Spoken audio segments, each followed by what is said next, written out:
Good morning, folks. You're watching a gorgeous plasma filament dance over the northwestern limb. We've got news from beneath our feet out into space today, so let's begin over at spaceweathernews.com. And we find the last day on our star still prominently featuring the coronal holes more than anything else. We've been monitoring the solar wind from those coronal holes, but right now we're in between streams. Telemetry shows solar wind intensity dropping out overnight. It's purple plasma speed. And it happened as the phi angle up in blue gained measurable stability compared to the previous days. Geomagnetic conditions are quiet as the stream slows to calm and quiet range. Looking at the last day of earthquakes, we had them spread around the western ring of fire and into the Middle East, but the biggest of the day was a blood echo at the low velocity zone in Argentina, sitting all by his lonesome there on the continent in terms of seismicity. Some quick pollution-based overlay maps here from Null School. While this is partly an FYI, partly a pretty sight I thought would look good in the news, it is also something that conflicts with the reports I'm hearing in the news.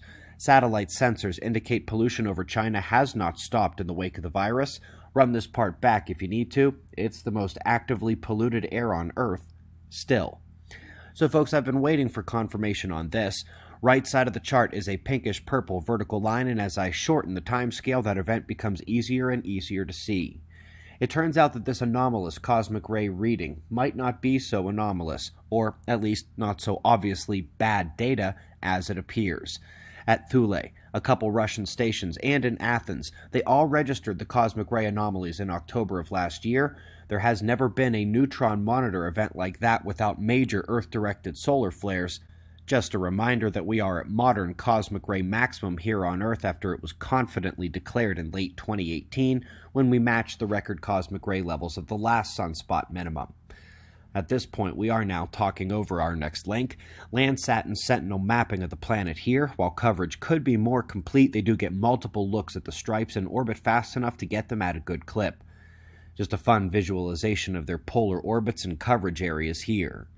Up next, we've got quasi-periodic pulsations in solar flares. They are noticing about a 1-minute cadence to the emission flashes, and from the same emitting region as the previously identified 2 to 3 minute heartbeat of quiet sunspots. It's almost like the heart starts racing when it gets ready to put on a show. Mars rover up next. They're claiming to have a 1.8 billion pixel panorama of the current study region. With such good resolution, you can zoom to a great distance. This clip is just a portion of the full video they've released where numerous items are identified, and indeed, their zoom capability on many of those objects is impressive. Let's come next to some punches and counterpunches.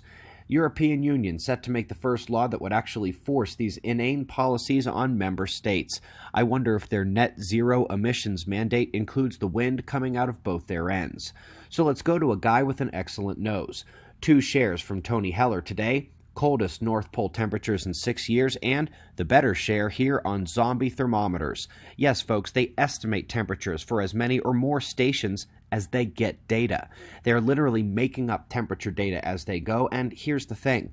They don't even deny it. They just deny it has any negative effect on their climate conclusions or projections. Seriously. For those who don't know, Tony Heller and I fight the same battle but from different angles, and one might agree that both his direct exposure and our scientific revelation side are required to overcome the beast in our crosshairs. So as the national labs come up with a brand new model to help predict extreme events and inform what changes humans need to make, hey Tony, how about you let me handle this one? They're referring to a paper published late last year in which a party of prominent professors with pretty accolades decided that the record low volcanic cooling we had in 2010 was a good constant to put in the model. And yes, just below that you are reading correctly. They have averaged the solar forcing over a 22-year period. 2 things. They are using the old irradiance light values and not the particles. Cowards. But also, by averaging, they eliminate the sunspot cycle, the up and down, the modulation of El Nino, polar vortex, jet stream blocking, North Atlantic oscillation, cloud cover, and atmospheric electricity, continuing to be ignored as best they can, for now.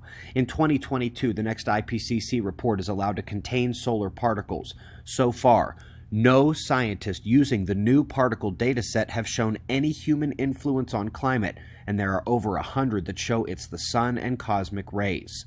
What has been discovered so far still has a couple of years until it circulates fully into official climate models, but we share these papers here every week, and in a few weeks, you'll get the full story of what's real, of what's coming, 2 years early, the most in-depth book ever written on the topic. We greatly appreciate your support. We've got wind map forecasts and shots of our star to close, and of course, we'll do this all again tomorrow.